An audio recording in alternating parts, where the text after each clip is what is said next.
Vamos a abrir la Biblia, por favor, en el Evangelio según San Juan, el capítulo 5.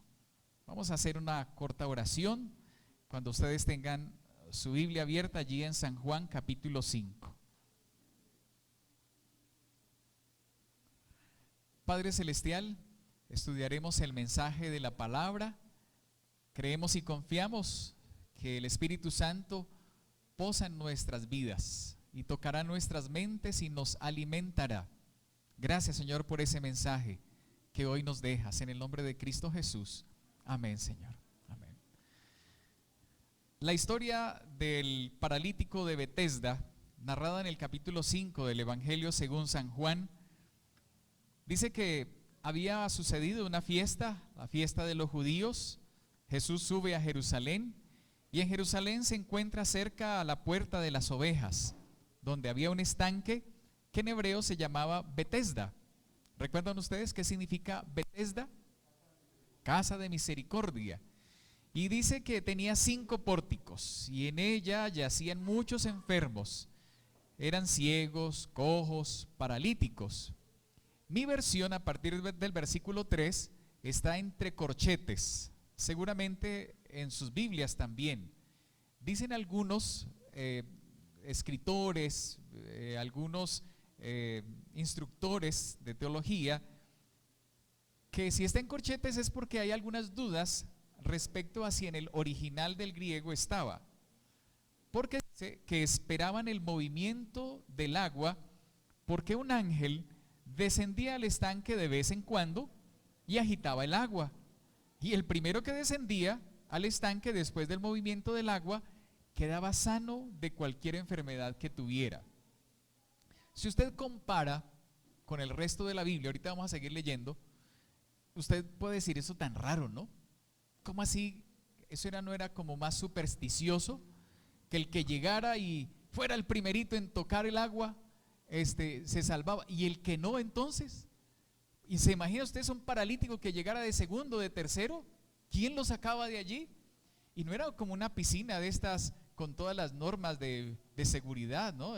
Y marcación y todo. No, ese estanque de Betesda, usted lo puede buscar en Google, era un pozo bastante profundo, no más grande que este salón.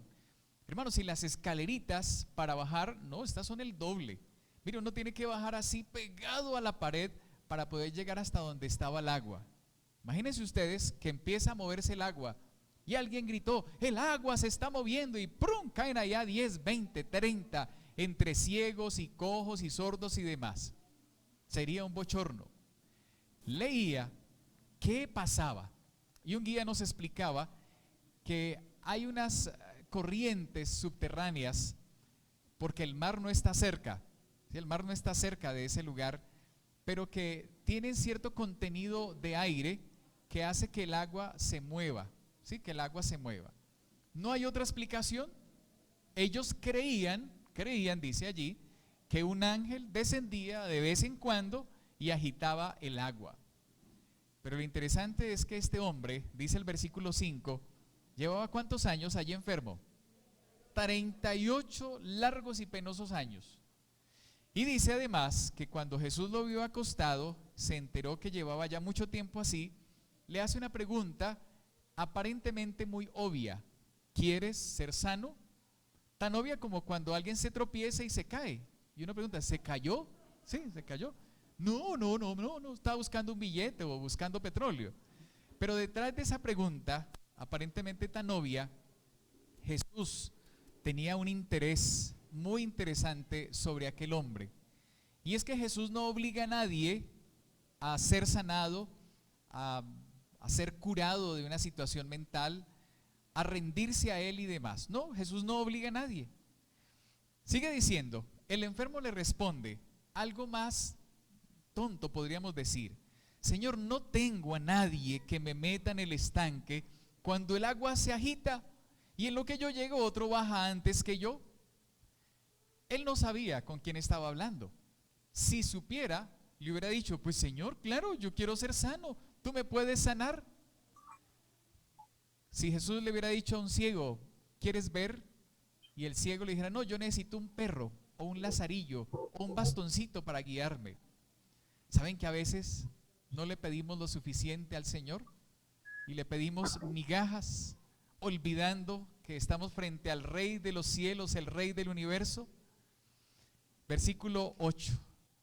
A pesar de que aquel hombre no sabía quién era, pero tenía el deseo, la necesidad y quería ser sano, Jesús le dice: levántate, toma tu lecho y vete. Ahorita vamos a analizar cómo fue eso. Y al instante aquel hombre fue sanado, tomó su lecho y se fue. ¿Qué día era ese? El día de reposo, el versículo 9. El 10. Así que los judíos le dijeron a aquel hombre que había sido sanado, se le encuentran por allí caminando: hey, hey, hoy es el día de reposo, no te está permitido llevar tu lecho. Entre otras normas y leyes que tenían los judíos fariseos, era que no podían cargar algo pesado, ¿no? Y él estaba llevando su propia cama, una estera o esterilla. Pero él le responde: el mismo que me sanó fue el que me dijo: toma tu lecho y anda. En otras palabras, pues si ese que me sanó me dio el permiso, pues porque él da el permiso, ¿sí? Como cuando el profesor sí, hablemos de profesor: mijo, tienes que venir a examen el sábado. No, no, no, pero es que yo no puedo ir el sábado, yo soy adventista. ¿Qué dicen los profesores que no saben? Pídale permiso a su pastor, como si el pastor diera el permiso. Que le dio el permiso era Jesús, porque Jesús sabía las cargas que los fariseos se habían impuesto y quería darles una lección. Dice el versículo 13, el 12, entonces le preguntaron: ¿y quién fue ese que dijo toma tu lecho y anda? Pero el que había sido sanado no sabía quién lo había sanado, pues Jesús se había apartado de la gente que estaba en ese lugar. Sin embargo, este hombre le faltaba una partecita: el encuentro con Jesús, que aparece en el versículo 14. Jesús lo encuentra en el templo y ¿qué le dice? Como puedes ver, has sido sanado, así que no peques más para que no te sobrevenga algo peor. ¿Quieren leerlo conmigo? La segunda parte del versículo. Después Jesús lo encontró en el templo y le dijo: 1, 2, 3, has sido sanado para que no te venga algo peor. Vamos a centrarnos en ese versículo y esa será nuestra reflexión del día de hoy.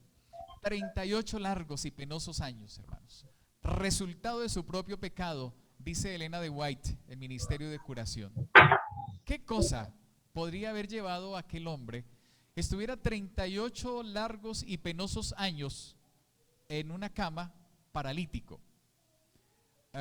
Pues uno podría pensar en esta época, pues se emborrachó, ¿sí? Se montó en la moto, se estrelló contra un poste y claro, quedó paralítico. Pero en esa época, ¿sería que el burro se quedó sin frenos? No sé, que empieza a moverse por sus mentecitas. Marían, la de su hijita, terrible esa criatura, ¿no? Se inventa todas las historias. Qué rico que esa mentecita se deja volar. Bueno, no sé qué piensan ustedes que le pudo haber pasado. Sin embargo, yo pregunté a un ortopedista y le dije: doctor, ¿por qué una persona podría quedar paralítica resultado de su propio pecado? Y él me dijo: pastor, usted lo sabe mejor que yo. Y yo: ¿por qué?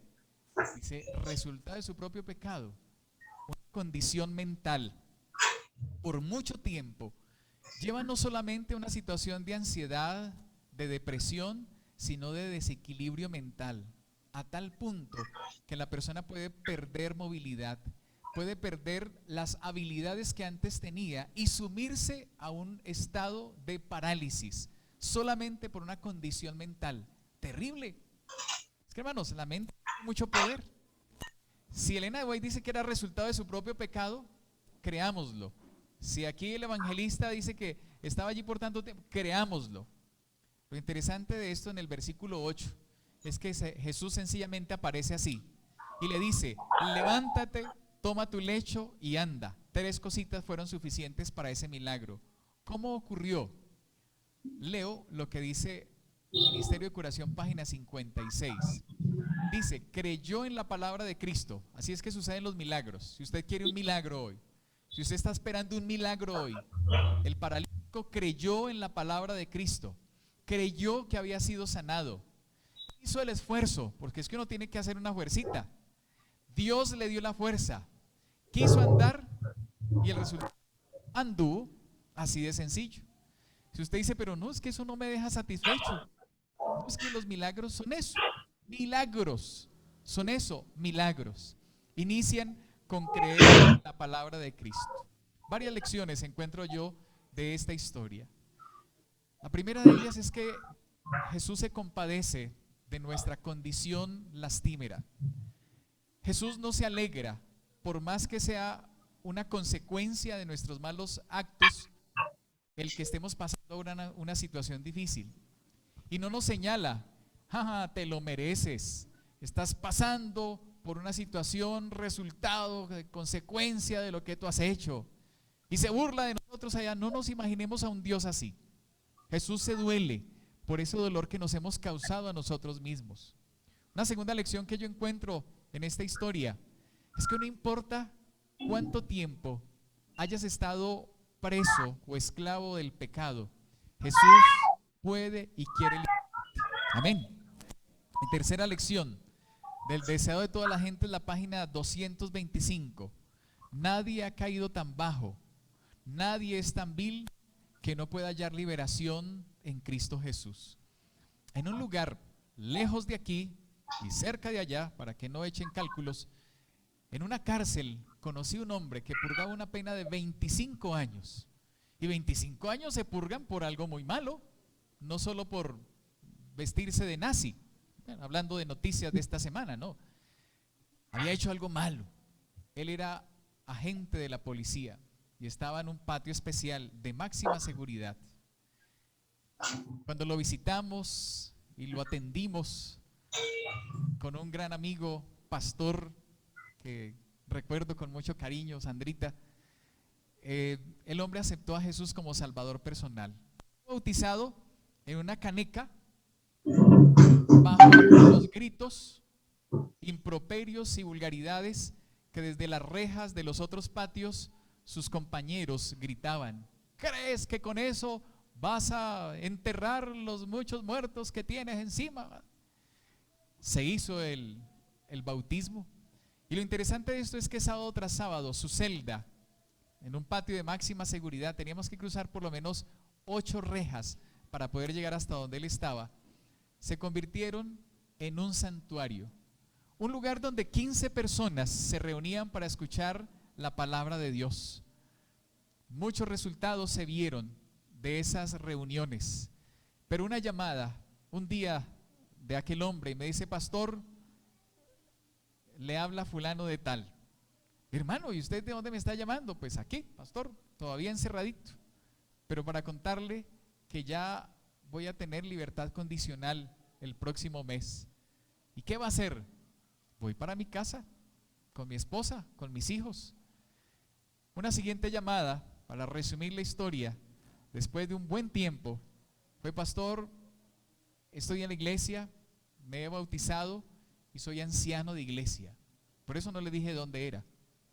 El hombre es un líder de iglesia hoy día. Pero ahí está lo que Elena de White escribió inspirada: nadie ha caído tan bajo, nadie es tan vil que no pueda hallar liberación en Cristo Jesús. Un paralítico de 38 años y penosos, allí miserablemente botados al lado de un estanque. Centrémonos en el versículo 14.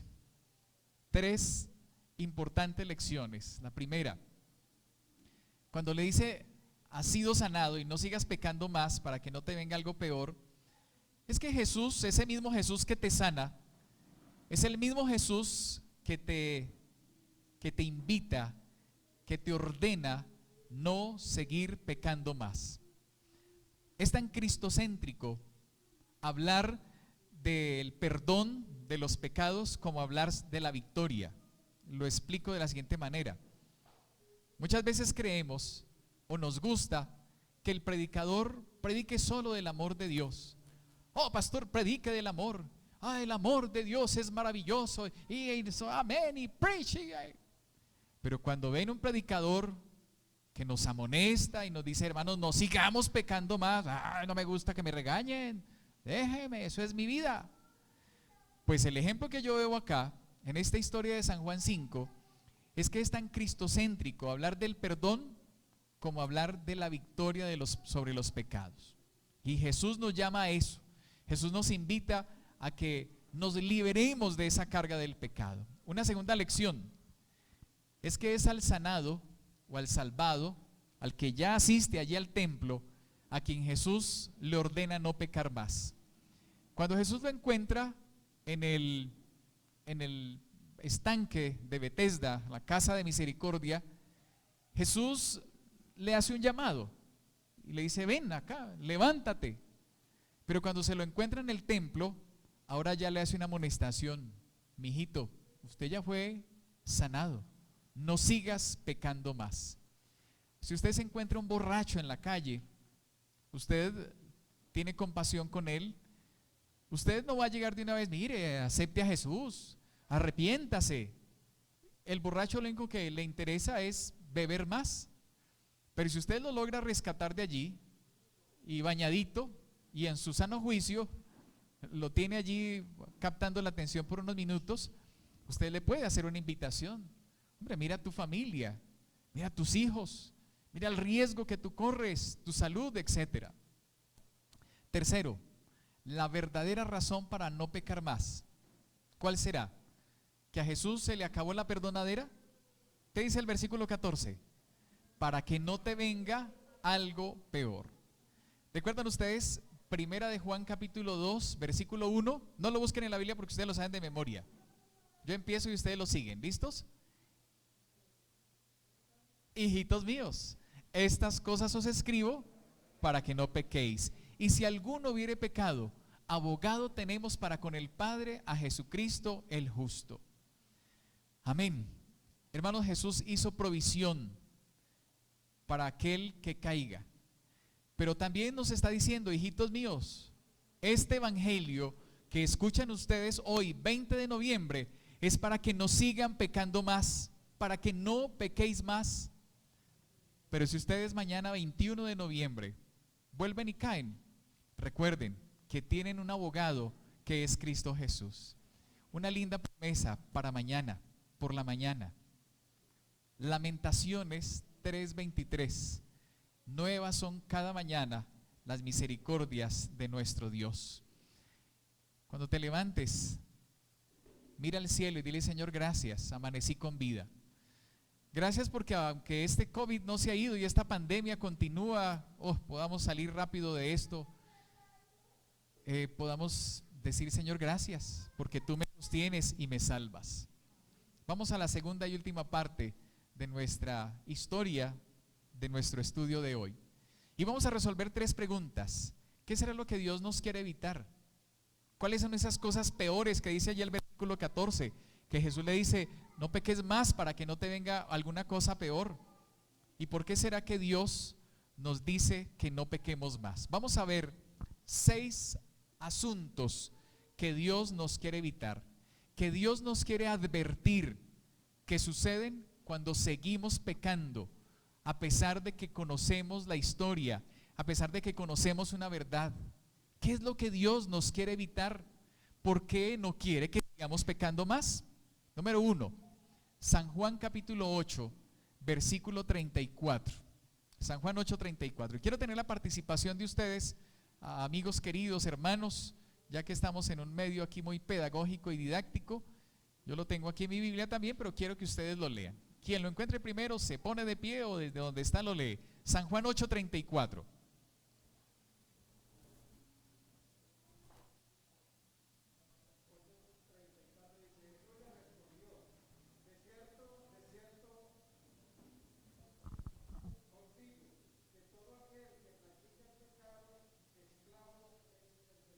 Ahí está clarito, hermano, ¿cierto? ¿Qué es lo que Dios nos quiere evitar? ¿Qué pasa cuando nosotros seguimos pecando más? ¿Nos convertimos en qué?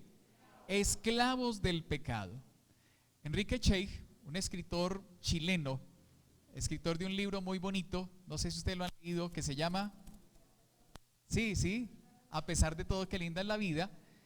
Enrique Chegui escribió en un capítulo sobre los vicios que dice: los vicios son como un monstruo que al principio lo repudiamos, pero de tanto fijarnos en él, lo compadecemos y terminamos abrazándolo. Está la razón por la cual jóvenes adolescentes, sus papás, nosotros los papás, les decimos: mi hijo, no se vaya para esa esquina con esos muchachos. Mire, esa pandillita no me gusta. Pero papá, ¿cuál es el problema? Si yo antes voy a dar testimonio con ellos y yo no tomo lo que ellos toman, sino leche de soya, papá. ¿Cómo no? Papá, déjeme ir. Y uno insiste: no, hijo, y se mantiene allí firme, porque uno de papá sabe que los vicios son como ese monstruo, que al principio lo repudiamos, pero de tanto estar en contacto con ese monstruo, lo compadecemos y terminamos abrazándolo. ¿Es así? El pecado esclaviza. Número 2, Éxodo 15:26, promesa hermosa en estos tiempos de aflicción y de enfermedad. Dios no quiere que pequemos más. ¿Por qué? ¿Qué dice Éxodo 15:26? Sí, profe Eloida, dale.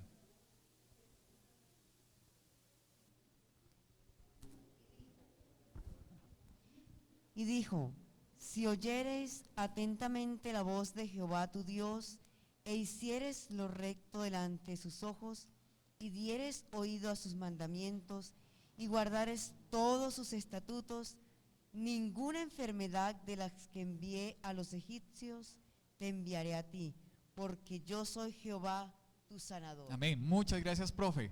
Promesa linda para este tiempo. Si escuchamos la voz de Dios y hacemos lo recto, ninguna de esas enfermedades o plagas nos irá a tocar. Queda una inquietud, yo sé que en muchos: bueno, ¿y entonces por qué nos hemos enfermado? ¿O por qué muchos de los nuestros han muerto? Dios tiene explicación. En esto para nosotros no hay otra explicación, sino que, como lo dice la sierva del Señor, Dios está recogiendo a los suyos y los está llevando a descansar. Y hemos despedido a muchos con dolor y con lágrimas, pero los aseguró, ya están allá. Sin embargo, para nosotros es una promesa de que nos sostiene con vida.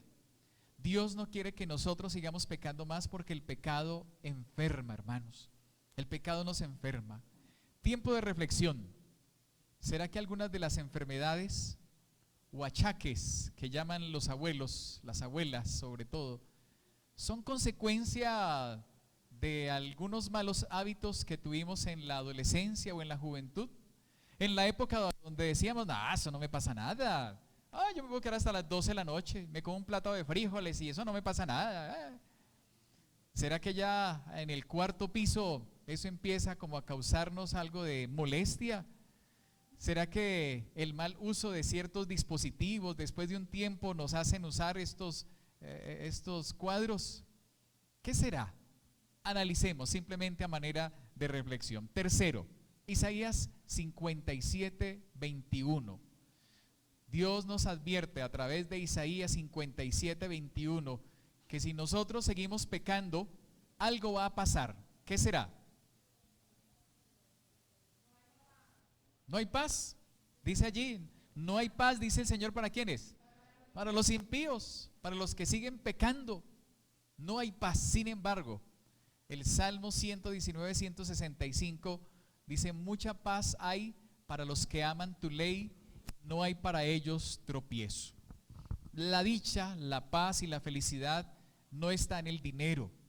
Yo conozco muchas personas con mucho dinero que cuando ponen su cabeza en la almohada no duermen, no tienen paz, son perseguidas, son increpadas, tienen problemas, son rechazadas por la sociedad y hasta por su propia familia.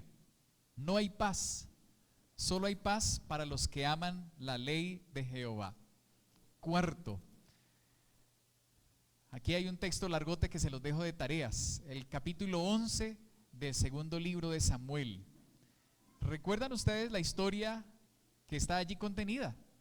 ¿Qué hizo David? Metió David un pecado, más bien una cadena de pecados, ¿cierto que sí? Todo inició con ¿qué? Antes de codiciar, antes de ver, Con la pereza, ¿sí? Dicen por allí que la pereza es la madre de todos los vicios, y madre es madre y hay que respetarla. Dice el capítulo 11 de Samuel, de segundo de Samuel, que era el tiempo en el cual los reyes iban a la guerra. Era el tiempo en que David tenía que estar al frente de la batalla y se quedó en el palacio. Claro, algunos también achacan de que la hermosa Betsabé se estaba bañando afuera desde un lugar donde podría ser vista. Pero eso no es excusa. El David cometió pecado. Pudo haber visto y bendito Señor y entrarse. Que el Señor bendiga a Urías y ya, y se entra. Y no ve más. Pero se queda contemplando. Y no solo contemplando, codiciando. ¡Wow! Con el poder de rey la manda a traer, comete adulterio y viene una cadena de pecados y consecuencias también para él. Bueno, esa historia, ¿qué es? ¿Qué es lo que Dios quiere que no nos suceda si nosotros seguimos pecando? Al igual que el cáncer, el pecado produce metástasis. Y la metástasis, ustedes lo saben, es una forma rápida, imperceptible, donde esas células cancerígenas van invadiendo otros órganos. Y llega el momento tal donde no hay solución. Un cáncer de seno, damas queridas, con respeto les digo, por ejemplo, que la iglesia tiene ese octubre rosa con un propósito muy claro, y es examine, se haga autoexamen, porque si llega a aparecer una celulita allí cancerígena, hay solución, pero hay momentos cuando no. Escuché una historia triste en estos días de una hermana de la iglesia de un cáncer de seno que se detectó no a tiempo, ya muy avanzado, y a pesar de que se le trató, ya cuando se quiso hacer algo ya había sido invadido su hígado y pulmones y demás. El cáncer del pecado. Samir Cristian, mi compañero de universidad, ya hace 25 años, que recibió la noticia de un cáncer en su rodilla, se hizo un trasplante, se creyó que estaba bien, regresa a la universidad, pero se entera después de que una tosecita que tenía era que sus pulmones habían sido invadidos.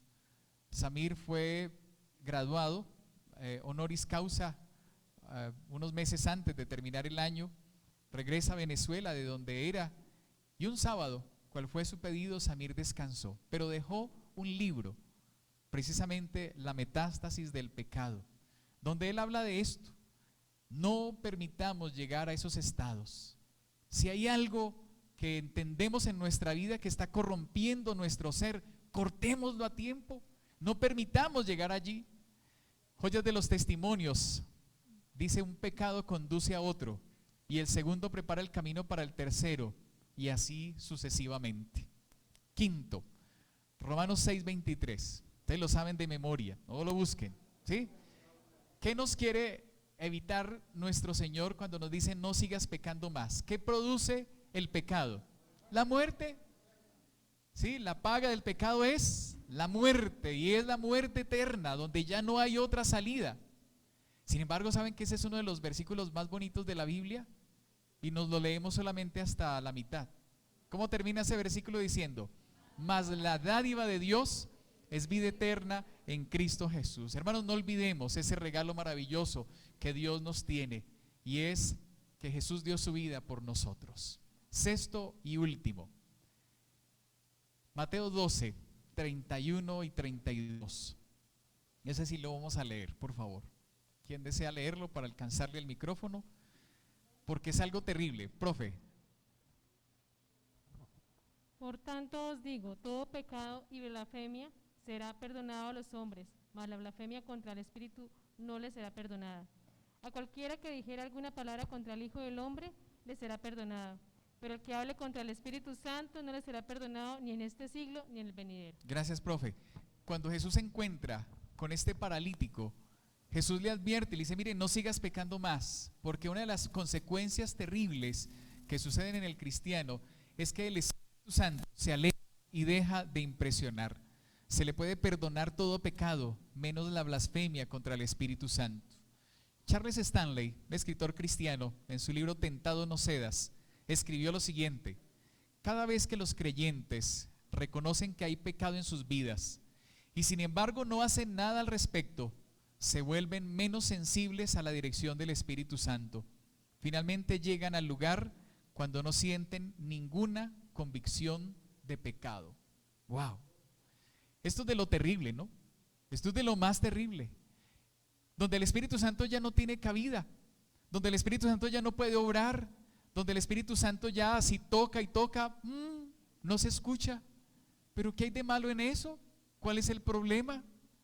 ¿No notan ustedes que es el mundo en el cual nuestros hijos tienen que vivir y nosotros tenemos que desenvolvernos también? Un mundo cruel, violento y lleno de maldad, donde a lo bueno le dicen malo y a lo malo le dicen bueno.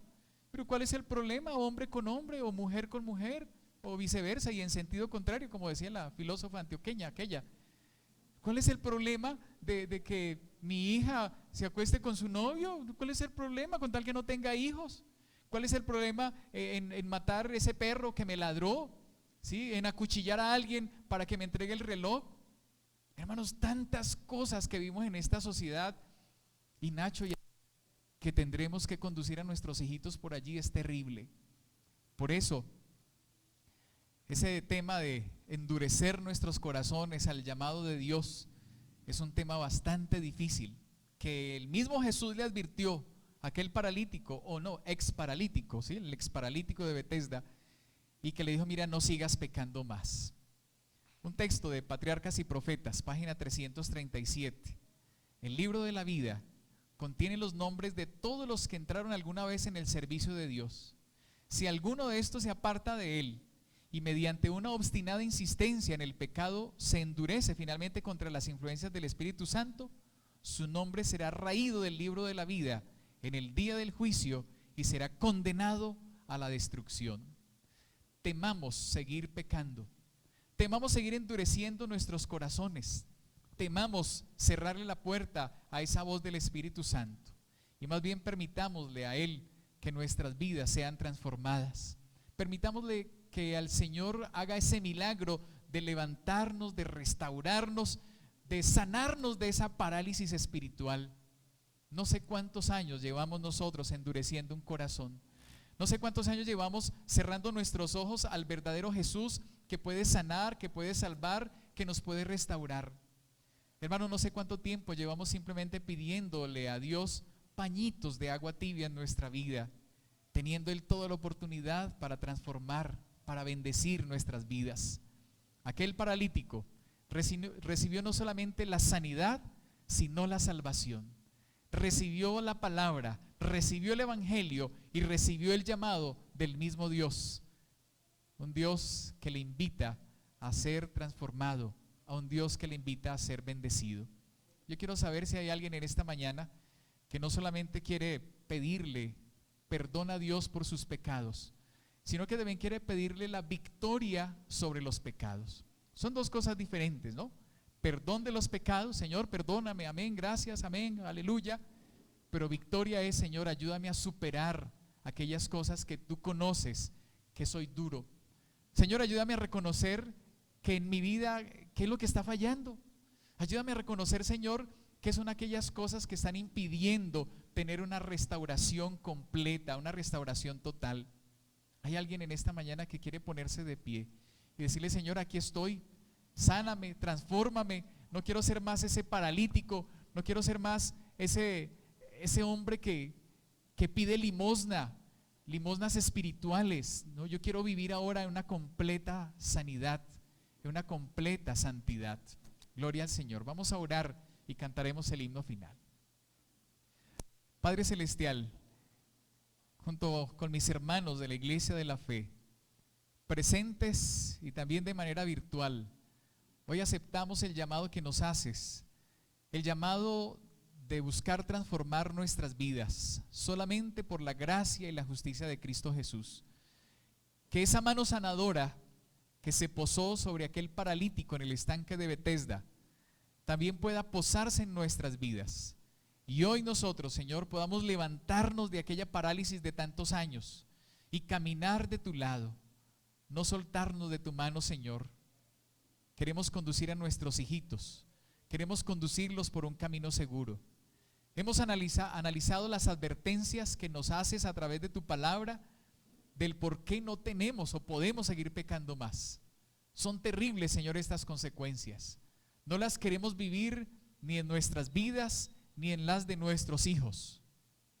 Pero, Señor, entendemos que solamente de tu mano podemos ser victoriosos por la gracia y la justicia de Jesús. Danos tu perdón, danos tu sanidad y levántanos, Señor, para caminar por el camino correcto. En el nombre de Cristo Jesús te lo pedimos y agradecemos. Amén, Señor. Amén.